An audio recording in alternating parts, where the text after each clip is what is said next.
Amis photographes, bonjour et bienvenue dans ce nouveau tuto. Il y a 15 jours, nous avons vu comment créer un cadre dans Photoshop et la semaine dernière, nous avons appris à créer un cadre simple dans Lightroom. Aujourd'hui, nous allons incorporer dans Lightroom un cadre créé en dehors de Lightroom. La première étape consiste à choisir la photo à encadrer et à effectuer les réglages dans l'onglet Impression de Lightroom. Je ne vais pas te réexpliquer toute la démarche puisque nous l'avons vu la semaine dernière. Aujourd'hui, pour changer, je vais choisir une photo carrée de taille 800 pixels sur 800 pixels. Puis je me rends dans l'onglet Impression où je procède au réglage. Je choisis le premier modèle avec une seule image, en l'occurrence 4 sur 6. Dans les paramètres d'image, je décoche Zoom et Adaptation. Disposition, unité de la règle, je choisis les pouces. Marge à 0. Dans Travaux d'impression, impression au format fichier JPEG. Résolution 100 pixels par pouce.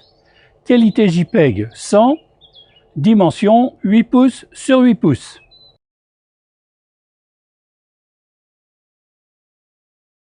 Couleur sRGB. Retour dans le panneau disposition où je pousse les curseurs au maximum pour que la cellule remplisse entièrement la page.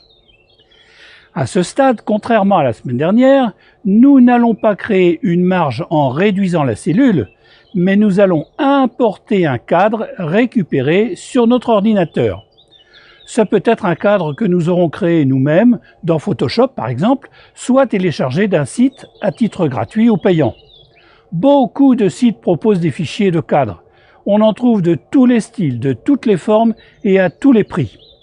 Personnellement, j'ai payé une somme forfaitaire de 149 $ pour avoir un accès illimité et à vie au modèle de PNG Tree.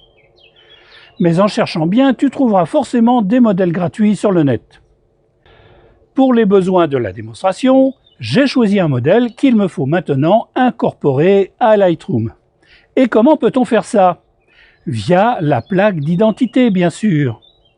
Je vais donc dans la rubrique Page, je coche la case plaque d'identité, puis sur le petit triangle en bas à droite de la zone d'affichage de la plaque. Après avoir sélectionné et modifié, nous nous retrouvons sur la fenêtre que nous avions ouverte la semaine dernière. Mais au lieu de choisir d'écrire un texte, nous allons utiliser une plaque d'identité graphique. On recherche le fichier, passer outre le message éventuel signalant que le fichier est trop lourd. OK. Et le fichier s'affiche sur la photo. Il ne reste plus qu'à régler l'échelle à 100% et le tour est joué. Il peut arriver que le cadre importé, même à l'échelle 100%, n'atteigne pas les bords de l'image. Ça arrive notamment quand la taille du fichier du cadre est plus grande que celle du cadre lui-même. Il suffit alors de rogner l'espace inutile autour du cadre pour que ce dernier occupe tout l'espace.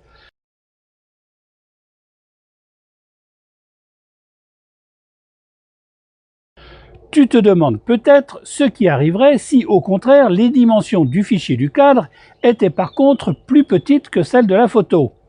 Eh bien, cela ne changerait rien. À 100%, le cadre s'affichera sur tout le pourtour de la photo.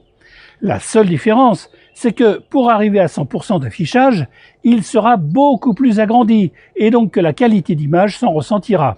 Je te montre. Je récupère un fichier de cadre de 200 pixels sur 200 pixels. Comme tu peux le constater, l'image du cadre est fortement dégradée.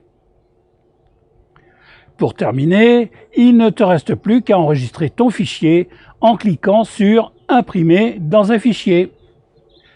Et voilà, ce tuto est terminé. Tu sais maintenant comment incorporer un cadre dans Lightroom pour mettre tes plus belles photos en valeur. J'espère que ça t'a plu et que ça te rendra service. Si tu l'as aimé, merci de le partager.